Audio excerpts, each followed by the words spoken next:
Selamat sore, sahabat Arus News. Di sore ini kita hadir di Hotel Teras Kita Cawang, Jakarta. Saya Mugiono di acara Ngopi, Ngobrol Pintar. Dan di acara ini kita memfollow up, menindaklanjuti bincang-bincang cerdas kita terkait masalah carut marutnya hukum, khususnya yang telah diindikasikan adanya kriminalisasi di wilayah Polres Manado, dan diduga korbannya adalah seorang ibu bayangkari. Sekarang kita akan minta tanggapan kepada Bapak Ketua Umum Dewan Pimpinan Nasional PPWI, Persatuan Pewarta Warga Indonesia, terkait di sesi yang ketiga ini. Silakan Pak Wilson. Baik, selamat sore. Terima kasih Mas Mudi dan kawan-kawan media yang sudah hadir pada kesempatan sore hari ini. Ini adalah pertemuan ketiga kita untuk membahas kasus yang sama, yakni kriminalisasi terhadap anggota Bayangkari yang diduga terjadi di Polresta Manado dan di Polda Sulawesi Utara. Nah, pada dua pertemuan yang lalu kita sudah membahas tentang proses kriminalisasi itu sendiri dan keterlibatan Bang Sulut Go dan juga Pengadilan Negeri Manado. Nah, kali ini kita coba melihat lebih ke dalam lagi, siapa sebenarnya aktor-aktor yang berada di balik semua ini. Yang jelas bahwa kita melihat persoalan hukum ini jadi begitu membesar dan meruwet. Itu ada peran, salah satunya diduga adalah Rolandi Talib, yakni seorang yang di dalam tanda pengenalnya itu sebagai karyawan di Bank Sulut Go, tetapi pada persoalan kasus kriminalisasi Ibu Nina Muhammad, anggota Bayangkari di Polda Sulut, itu dia berfungsi dan mengaku sebagai seorang pengacara atau lawyer.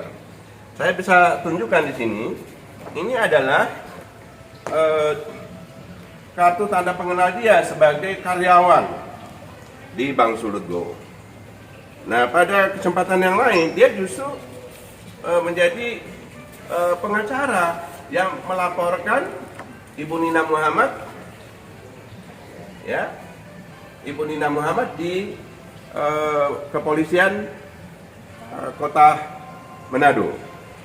Nah, ini artinya apa? Bahwa orang ini, ya, mana fotonya? Ada fotonya di situ.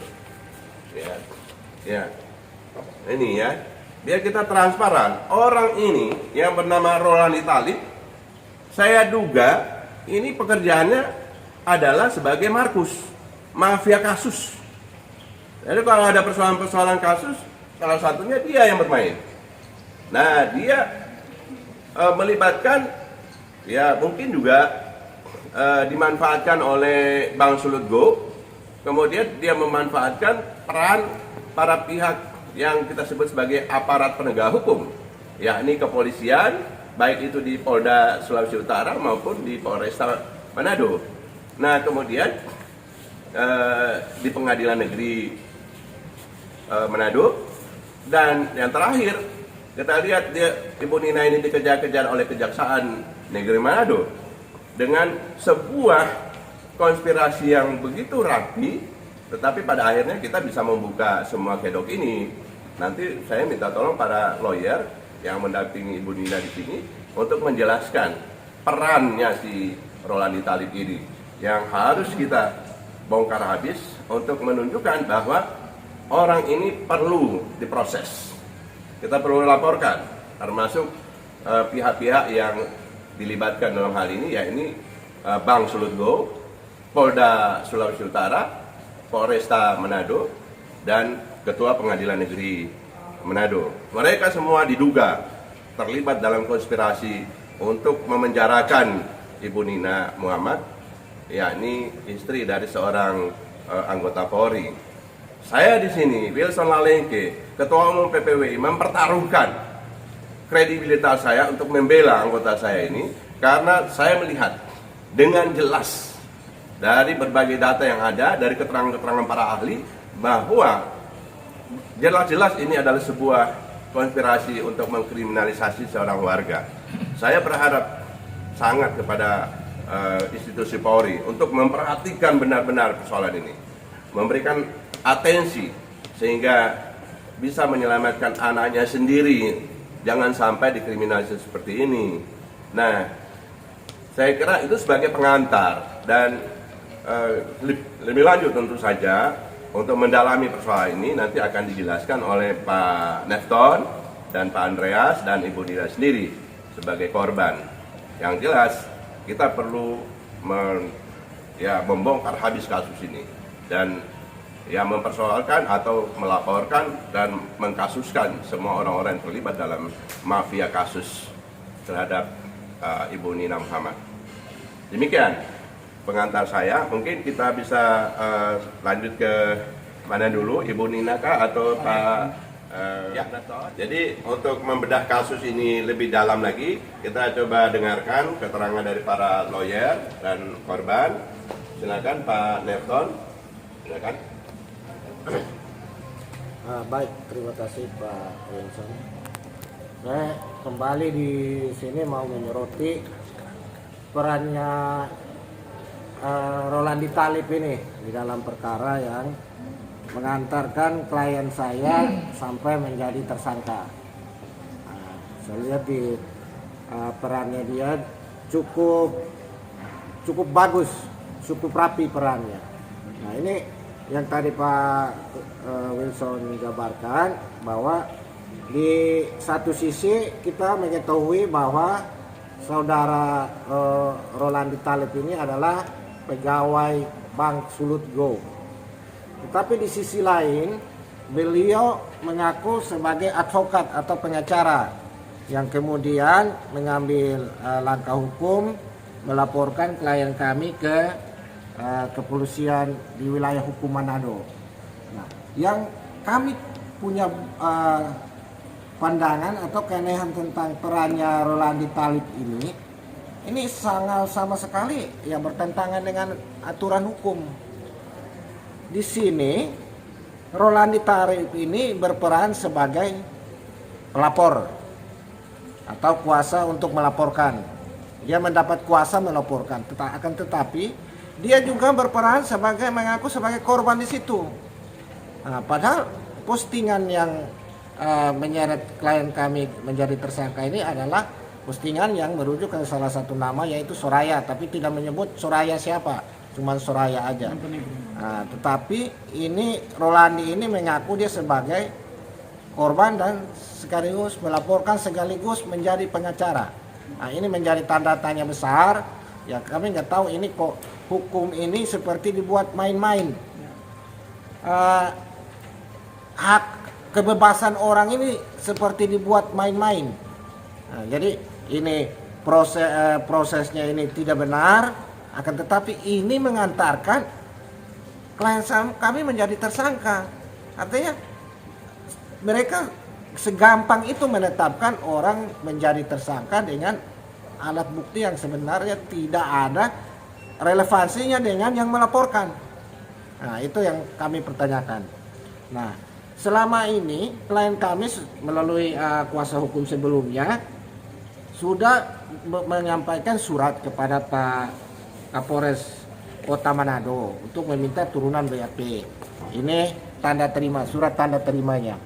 Akan tetapi sampai dengan hari ini kami sama sekali tidak mendapat, jangankan itu turunannya, responnya pun tidak ada dari Bapak Kapolres Kota Manado. Nah, padahal kalau kita lihat di setiap institusi Polri maupun Polda. Kemarin saya ketemu lihat di Mabes, di situ di semua itu hak-hak tersangka itu ada slide-nya ada di situ. Dan jelas ini dia meminta BAP ini adalah amanat atau perintah KUHP. Pasal 72 KUHP. Tersangka itu punya hak meminta turunan BAP maupun bisa lewat kuasa hukumnya. Akan tetapi ini seperti diabaikan. Nah, untuk apa kami meminta itu? Untuk kepentingan pembelaan klien kami. Nah, kami bagaimana melakukan pembelaan atau perlawanan kalau kami tidak tahu apa yang bakal dituduhkan atau apa yang didakwakan kepada klien kami. Nah, sekali lagi Pak Kapolres Kota Manado, kami minta ya jangan Bapak jalankan permintaan klien kami, jalankan KUHP, jalankan aturan undang-undang. Ya, mau polisi, mau pengacara, mau hakim, mau jaksa, semua itu harus acuannya adalah KUHP. Tidak boleh keluar dari itu. Kalau keluar dari itu ya terjadilah hal-hal seperti ini. Pelapornya siapa, korbannya siapa? Nah, itu tidak jelas di sini. Makanya kami mau sampaikan bahwa negara ini harus berlaku adil. Kemudian ini kasus ini ada saling lapor melapor. Nah, dengan bukti yang kurang lebih mirip. Akan tetapi ketika klien kami melaporkan, 3 kali dilaporkan, 3 kali di SP3. Baik di Polda, di Polres, ya di Polres 2 kali ya, 2 kali. Di Polda 1 kali, di SP3 semua Pak.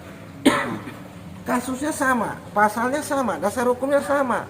Akan tetapi mendapat perlakuan hukum yang berbeda. Soraya melaporkan klien kami, ya, langsung ditetapkan sebagai tersangka dengan waktu yang sangat cepat. Nah, sementara laporan klien kami itu dihentikan dengan alasan tidak memenuhi unsur. Nah, mungkin kami sebagai kuasa hukum ya kami meminta kepada institusi-institusi yang terkait, baik kepolisian, kejaksaan atau kehakiman, ya berlakulah adil.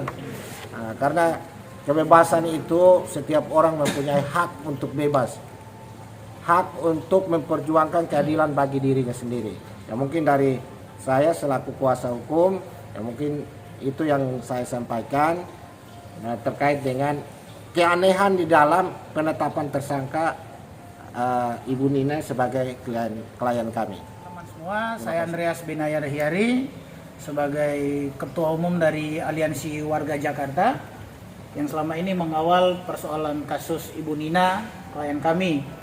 Tadi Pak Nefton sudah menyampaikan dalam perspektif hukum mengenai persoalan-persoalan yang terjadi, pelanggaran-pelanggaran yang dilakukan oleh pihak-pihak terkait. Dan ada 2 hal yang akan saya sampaikan terkait pedoman perilaku hakim yang diduga diduga terjadi pelanggaran kode etik terhadap pedoman perilaku hakim yang dilakukan oleh Ketua Pengadilan Negeri Manado. Nah, kami sudah melakukan aduan dengan nomor surat 0524-5/2021-P ke Komisi Yudisial Republik Indonesia. Dan tanggal 24 Mei ini masih ada, kami sudah dapat balasan surat dari pihak Komisi Yudisial. Dari surat ini kami diminta untuk menyampaikan bukti-bukti adanya dugaan terjadi pelanggaran kode etik yang dilakukan oleh Hakim PN Manado. Nah, dan kami sudah melakukan balasan terhadap surat KY ini. Semua data-data sudah kami lampirkan semua ke KY, dan salah satu yang menjadi sorotan yang kami soroti sore hari ini menyangkut penulisan salah satu saksi ahli, namanya ahli bahasa ya, namanya Ibu Femi Lumenpo. Ini jelas ada tulisan di sini, dan di sini ada cap PN Manado ya. Ini jelas disampaikan nih. Yang seharusnya pekerjaan beliau adalah sebagai dosen bahasa dan sastra di Unsrat, Universitas Samratulangi.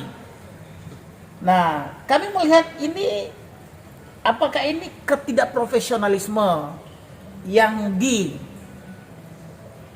apa sih namanya yang akibat dari ketidakprofesionalisan para hakim yang ada di PN Manado, sehingga penulisan ini buat kami ini sebuah pelanggaran kode etik yang tidak seharusnya demikian.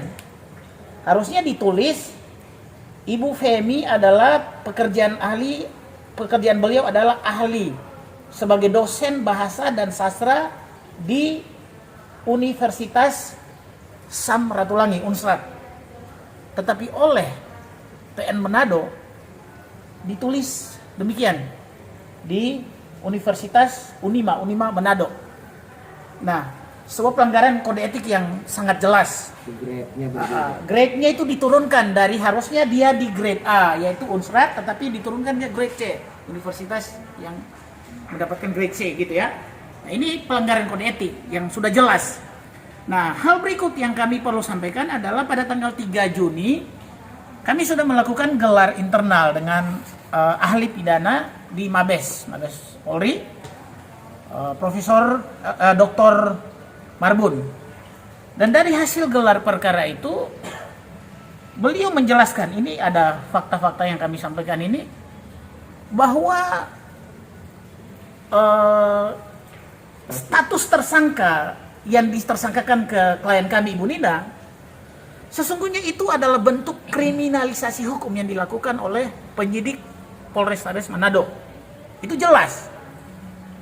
Nah, dari sinilah kami minta pihak-pihak terkait dalam hari ini di Mabes Polri, kami sudah menyurati Wasidik untuk diadakan gelar khusus menyangkut persoalan penetapan tersangka terhadap klien kami.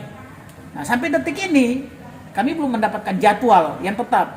Tetapi kami berharap dengan adanya preskon ini, pihak Wasidik Mabes Polri untuk dengan hati yang demi keadilan sosial bagi seluruh rakyat Indonesia, sekali lagi, demi keadilan sosial bagi seluruh rakyat Indonesia, khususnya klien kami Ibu Nina yang mengalami diskriminasi hukum, kami mengharapkan untuk gelar perkara ini segera diagendakan.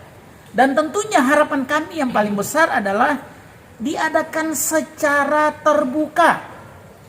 Nah, kami punya Ketua Umum PPWI, Pak Wilson. Beliau akan mengawal kami dalam hal ini sebagai media. Beliau akan mengawal persoalan ini, kasus ini sampai tuntas, sampai keadilan sosial itu, keadilan hukum itu ditemukan oleh klien kami Ibu Nina. Itu yang kami harapkan. Sehingga dari tempat ini, sekali lagi sebagai warga negara Indonesia, sebagai ketua organisasi yang mengawal kasus Ibu Nina, saya mengharapkan kepada pihak Wasidik Mabes Polri untuk segera mengagendakan gelar perkara khusus ini, sehingga keadilan hukum yang dinanti-nantikan oleh klien kami Ibu Nina bisa segera didapatkan. Kira-kira itu yang saya bisa sampaikan buat teman-teman semua. Terima kasih. Ya, demikian tadi penjelasan dan keterangan-keterangan sudah diberikan oleh dua kuasa hukum Ibu Nina Muhammad. Mungkin kawan-kawan ada yang perlu ditanyakan? Ya. Ya. Bang, saya mau menanyakan langsung ke korban, dalam hal ini Bu Nina Muhammad. Bu Nina Muhammad, kami sebagai social control jurnalis melihat beberapa hari yang lalu Polri genap 75 tahun di ulang tahunnya, dan Ibu ditakdirkan secara kebetulan menjadi istri Bayangkari. Selama berapa tahun Ibu mendampingi suami Ibu sampai saat ini? 14 tahun. 14 tahun, baik. Dari 14 tahun ini, ternyata di tahun kemarin dan sekarang Ibu ya, Allah kasih ujian. Apa permintaan Ibu yang sampai saat ini masih dipayungi lambang Tribrata Polri saat ini kepada Kapolri yang saat ini menjabat? Apa permintaan Ibu sebagai seorang istri Bayangkari dan di dalamnya seorang suami Ibu bekerja mengabdi negara untuk sebuah institusi Polri yang katanya saat ini lagi besar? Apa permintaan Ibu? Terima kasih atas kesempatannya. Dalam kesempatan ini saya meminta kepada Bapak Kapolri, karena ini SP3 yang ketiga saya terima dari 3 kali laporan. Saya melapor Soraya DC Tanot, sementara bukti dan semua saksi yang ada itu menunjukkan itu adalah pidana, murni pidana, pencemaran nama baik dan penghinaan. Saya hanya memohon keadilan. Kalaupun memang saya tidak bisa mendapatkan keadilan sebagai Bayangkari, minimal saya bisa mendapat keadilan sebagai warga negara Indonesia. Sekian dari saya. Baik, yang kedua saya pengen menanyakan ke Pak Wilson selaku Ketua Umum PPWI, yang kita dapat informasi Bapak memiliki 4.000 anggota yang menyebar di seluruh Indonesia, bahkan informasinya sudah go internasional. Pak Wilson, melihat kasus ini Pak sebagai kacamata seorang pewarta warga Indonesia, seperti apa sih Pak? Apakah ini jelas-jelas dugaan kuat memang benar-benar ada markus yang diakomodir oleh Bank Umum Daerah BUMD dalam hal ini Bang Sulut, dan mungkin bisa jadi secara masif. Menurut Pak Wilson selaku kacamata pewarta warga Indonesia seperti apa? Ya, kebetulan kan kasus ini terkait dengan postingan-postingan ya di media sosial. Dan ya selama ini memang salah satu yang banyak menjadi sumber persoalan adalah di media sosial. Ya. Dari kasus Ibu Nina, saya berharap semua pihak akan belajar dari persoalan ini. Tetapi yang paling penting barangkali adalah bagaimana kita menghadirkan keadilan di antara para pihak yang bersengketa atau bertikai. Jangan sampai kita mengakomodir dengan baik di satu pihak, kemudian kita mengkriminalisasi di pihak yang lain. Nah, kan itu yang menjadi poin kita. Baiklah kita menghadirkan keadilan kepada semua warga negara. Kalau memang dia bersalah, ya kita persalahkan. Kalau memang dia benar, kita benarkan. Jangan sampai terbalik.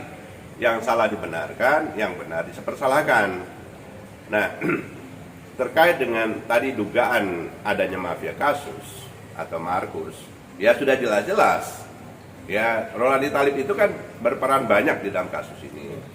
Dari penerimaan uang yang dikeluarkan atau digelontorkan oleh Bang Sulut, Go, yang di dalam disposisi itu saya sudah baca dengan jelas. Itu ditujukan, uang itu ditujukan untuk menyelesaikan kasus-kasus yang atau kasus Ibu Nina, pelaporan Ibu Nina Muhammad di Polda Sulut. Jadi ya wajar kalau publik berasosiasi bahwa ada kaitannya uang itu dengan keluarnya SP3. Dan kemudian ketika Ibu Nina membuat laporan, ya tentu ada, ya akhirnya ada proses untuk kong kali kong di jilid yang kedua.